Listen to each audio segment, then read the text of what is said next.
66 миллионов лет назад небеса разорвал свет, а затем тьма. Астероид диаметром в десятки километров рухнул на землю полуострова Юкатан. Его удар был силой, сравнимой с миллиардами ядерных взрывов. Море вспыхнуло, континенты содрогнулись, и мир, который знали динозавры, исчез. 3/4 всех живых существ были уничтожены. Но где смерть, там и начало. На руинах папоротниковых лесов, среди мрака и золы, в тропиках Южной Америки начался новый цикл. Хвойные отступили. Их место заняли цветущие растения, покрытосеменные. Тьма пылевых облаков оставила мало света, и лес стал густым, темным, с плотным пологом, пропускающим лишь редкие лучи. Эти первые леса Амазонии родились из катастрофы. Они были иными, яркими, живыми, цветущими. И именно они стали основой того, что сегодня мы называем величайшими тропическими лесами планеты. Ученые подсчитали, после удара разнообразие растений упало почти наполовину. На восстановление ушло 6 миллионов лет борьбы, тишины и роста. И все же лес вернулся. Более густой, более богатый. Если бы вы взглянули на этот лес за день до удара, вы бы увидели открытую чащу с папоротниками, хвойными деревьями и динозаврами. Сегодняшний лес – это продукт катастрофы. Может быть, именно исчезновение динозавров освободило леса от тяжелых шагов травоядных гигантов, разрывавших нижние ярусы. Может быть, именно зола, обрушившаяся на почву, стала удобрением для новых растений. Так или иначе, катастрофа переписала законы жизни. И теперь, когда мы смотрим на тропики Амазонии, мы видим не просто лес, мы видим призрак астероида. Живой памятник катастрофе, породившей зеленый океан листвы. Но стоит помнить, восстановление заняло миллионы лет. А мы разрушаем леса сегодня за один день. И может быть, урок этой древней истории в том, что планета переживет, но вот люди вряд ли. 265 миллионов лет назад Африка была иным миром. На просторах пермских равнин еще не ступала нога динозавра. Здесь царили другие существа – синапсиды, наши далекие родственники. Среди них выделялся один – гигант с клыками-саблями и черепом, похожим на оружие войны. Его имя – антеозавр. Долгое время считалось, что он был неуклюжим тяжелым охотником, едва способным двигаться быстрее собственной тени. Одни воображали его в засаде у реки, другие почти как амфибию, не приспособленную к суше. Но новое исследование развеяло эти тени. Ученые исследовали мозг антеозавра с помощью микротомографии. Внутреннее ухо, мозжечок, каналы равновесия – все указывало на обратное. Этот исполин был ловким и быстрым. Его глаза могли фиксировать добычу, его тело стремительно реагировать. И пусть он не бил лбом, как другие диноцефалы, его клыки превращали каждую атаку в смертельный удар. Теперь мы знаем, антеозавр не был медлительным чудовищем. Он был охотником, способным преследовать и одолевать других хищников, поднимаясь на вершину пищевой цепи. Его жертвами становились тероцефалы, тоже древние хищники, но они уступили место новому властелину. И вот перед нами картина. По пустынным равнинам Кару мчится Титан. Его массивное тело движется с неожиданной грацией, а воздух разрезает рык, который пугает даже сильных. Это был грозный властитель своего времени и призрак, напоминание о том, что власть в природе всегда временная. Антеозавр исчез за десятки миллионов лет до динозавров, но его образ все еще бродит в пыли древней Африки. 214 миллионов лет назад Гренландия была иной. Это не был мир вечных льдов, каким знаем мы его сегодня. Тогда здесь зеленели берега молодого Атлантического океана, рожденного из трещин распада Пангеи. И именно там обитал динозавр, чье имя звучит как заклинание – Иси-Санек, холодная кость на языке инуитов. Останки этого существа, два черепа подростка и взрослого, были найдены еще в 1994 году. Долгое время их считали потомками платозавров, известных жителей Европы триасового периода. Но повторный анализ изменил все. Современные методы микротомографии раскрыли тайну. Форма костей, их пропорции, каждая деталь говорили об уникальности. Иси-Санек оказался совершенно новым видом, шагом в эволюции, предвестником легендарных завроподов, самых крупных созданий, когда-либо ходивших по Земле.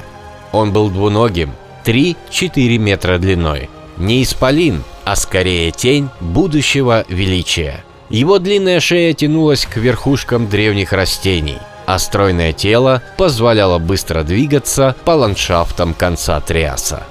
Он жил в эпоху, когда климат менялся, когда мир открывал новые пути и динозавры начинали свое триумфальное шествие по континентам. Его имя, холодная кость, звучит как пророчество. Он жил задолго до ледяных веков, но его наследие застыло в камне, чтобы спустя миллионы лет заговорить с нами. Иси-Санек напоминает: даже самые великие истории начинаются скромно.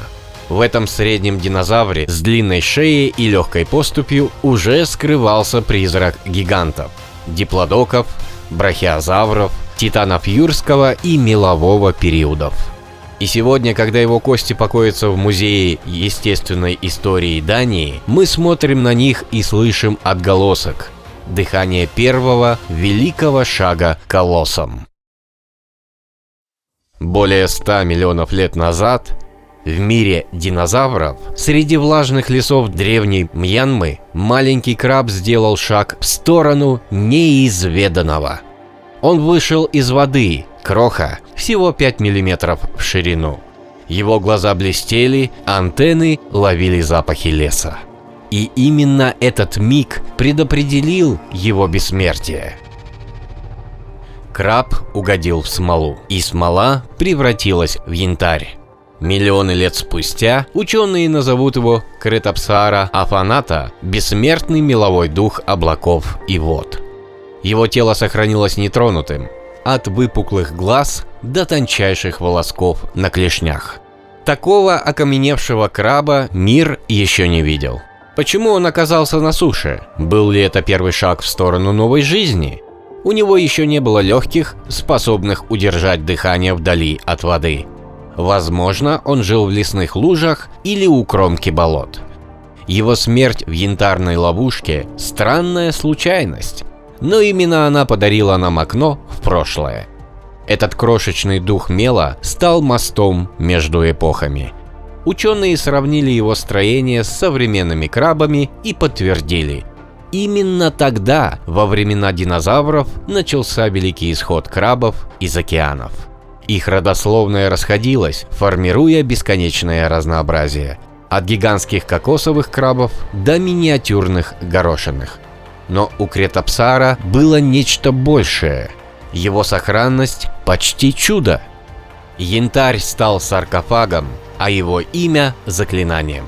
Бессмертный дух и вправду. Ведь даже спустя 100 миллионов лет он продолжает жить, рассказывая нам свою историю.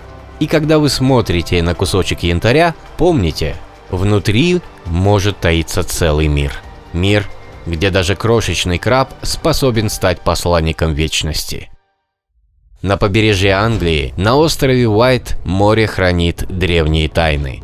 Среди песков и известняковых пород, которым более 125 миллионов лет, скрывались кости двух монстров.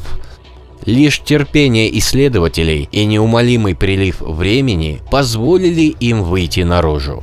Эти создания принадлежали к семейству спинозаврид. хищных ящеров с крокодильями мордами и зубами, словно созданными для того, чтобы рвать плоть и ловить рыбу. До недавнего времени Британия знала лишь одного представителя этой линии – Барионикса, найденного в Суррее. Но теперь открытие меняет все. Не один, а целых два новых вида спинозавров бродили здесь под палящим солнцем меловой эпохи. Первый носит имя Цератозухос инферодиус, рогатая адская цапля с крокодильем лицом. Его образ сам по себе напоминает мистическое видение. 9-метровый хищник, охотящийся у воды, как древняя цапля, готовая схватить рыбу или атаковать любого, кто приблизится слишком быстро. Второй – репаровинатор Милнер, названный в честь палеонтолога Анджелы Милнер. Его длинный череп, метр от рыла до затылка, внушал страх. Возможно, эти два хищника разделяли реки и болота, каждый властвуя в своей охотничьей нише. 125 миллионов лет назад остров Уайт был влажным, с пойменными лесами, где реки кишели акулами, крокодилами и стаями рыб. В этих водах, словно тени, скользили спинозавры. Их вытянутые мордой конические зубы были совершенны для охоты. И вот сегодня мы держим в руках их кости. Более 50 фрагментов, собранных со временем и морем. Они шепчут о былом величии, о хищниках, чьи силуэты могли бы показаться призраками, если бы мы их встретили на туманном берегу. Цератозухос и репаровинатор напоминают нам: Земля хранит не одну историю, а тысячи. И каждая новая находка словно дверь в иной мир, где царили существа столь же загадочные, сколь и величественные. В 2006 году дети из клуба юных натуралистов Новой Зеландии искали окаменелости морских ежей в тихой гавани Каухиа. Но вместо крошечных скелетов им открылся призрак прошлого. Под глинистыми слоями у самого края океана скрывался скелет гиганта-пингвина, который миллионы лет назад царил в водах древней Земли. Его назвали Кайруку. Этот пингвин жил между 27 и 35 миллионами лет назад. Его рост 1,5 метра, длинный клюв и необычайно вытянутые ноги делали его не только величественным, но и быстрым пловцом. Длинные конечности позволяли ему нырять глубже, чем любому современному пингвину. Там, где ныне лишь тихая гавань, он охотился на рыбу в темных глубинах Палеогенового океана. И все же Кайруку не был единственным гигантом. В истории Земли существовали пингвины еще более огромные. Кроссвалия вайпаренсис весил до 80 килограмм и достигал более 1,5 метров. Акумиману бисеи и Палеодиптис кликовский превосходили их всех. Почти 2 метра роста и вес более 100 килограммов. Эти исполины напоминали бы нам скорее темных ангелов из морской бездны, чем привычных смешных птиц, что сегодня ковыляют по льдам Антарктики. Но именно находка в Каухиа особенная, ведь этот скелет один из самых полных из когда-либо найденных. Его кости как письмо из глубин времени. Они показывают, что эволюция пингвинов была куда разнообразнее и таинственнее, чем мы предполагали. Кайруку – это не просто птица прошлого, это напоминание о том, что океан когда-то хранил великанов. Их тени все еще словно скользят под поверхностью волн. И возможно, когда вы смотрите на море, в глубине вас окликает призрак пингвина, чьи шаги отзвучали миллионы лет назад. Около 90 миллионов лет назад в сердце того, что сегодня зовется Узбекистаном, жил хищник, способный навести ужас даже на динозавров. Его имя Улугбекзаурус узбекистансис или улугбекзавр. Его рост достигал 8 метров, а вес был около тонны. Он был повелителем пустынь и рек Кызылкума задолго до того, как сюда пришли люди. Долгие годы его существования оставалось тайной. Фрагмент его челюсти был найден еще в 80-х в пустыне Кызылкум. Но лишь спустя десятилетия исследователи смогли разгадать его природу. И оказалось, Перед нами последний свидетель царства кархародонтозавров, тех самых гигантов, что соперничали с будущими владыками мезозоя тираннозаврами. Улугбек-завр был вдвое длиннее и в 5 раз тяжелее любого другого хищника в своей среде. Его сосед по экосистеме, тираннозавр тимурленгия, оказался рядом, как лошадь со львом. Это открытие стало сенсацией. Впервые в Средней Азии найден представитель кархародонтозавров. Его клыки, его мощь и размеры делают его одним из самых страшных хищников своего времени. Но, как и все его родичи, улугбек-завр исчез около 80 миллионов лет назад. Тираннозавры выжили и заняли вершину пищевой цепи, оставив лишь кости и легенды о былых гигантах. Но есть нечто большее в этом открытии. Его имя – это дань памяти Улугбеку, султану и астроному 15 века. И теперь в песках Кызылкума сходятся два времени – мир древних хищников и мир звездных расчетов. И если вы окажетесь в пустыне, когда солнце скрывается за горизонтом, а звезды поднимаются над безмолвным песком, помните, миллионы лет назад здесь рыскал призрак, чья челюсть могла расколоть кость одним движением. Его шаги давно растворились во времени, но сама Земля хранит их эхо. Где-то в бескрайних просторах Сибири, среди вечной мерзлоты, время замерло. Десятки тысяч лет лед хранил секрет. Двух юных охотников, которые не успели вырасти. Их имена сегодня – Спарта и Борис. Пещерные львы, застывшие во льду, сохранились так, словно уснули лишь вчера. Их мех, усы, лапы, даже крохотные уши – все словно отвергло течение времени. Ученые из Российской академии наук и Центра палеогенетики в Швеции провели детальное исследование. Радиоуглеродная датировка показала, Спарта умерла около 28 тысяч лет назад, а Борис – более 43 тысяч лет назад. Их разделяли тысячелетия, но лед объединил их судьбы. Их шерсть была гуще и длиннее, чем у современных львят. Идеальное одеяло против холода ледниковой эпохи. Их глаза никогда не открывались на охоту. Их клыки не впивались в плоть добычи. Оба умерли в младенчестве, но не от зубов хищников, а, вероятно, оказавшись в ловушке стихии. Льды и оползни погребли их маленькие тела, оставив миру загадку. Пещерные львы когда-то правили Евразией и Северной Америкой.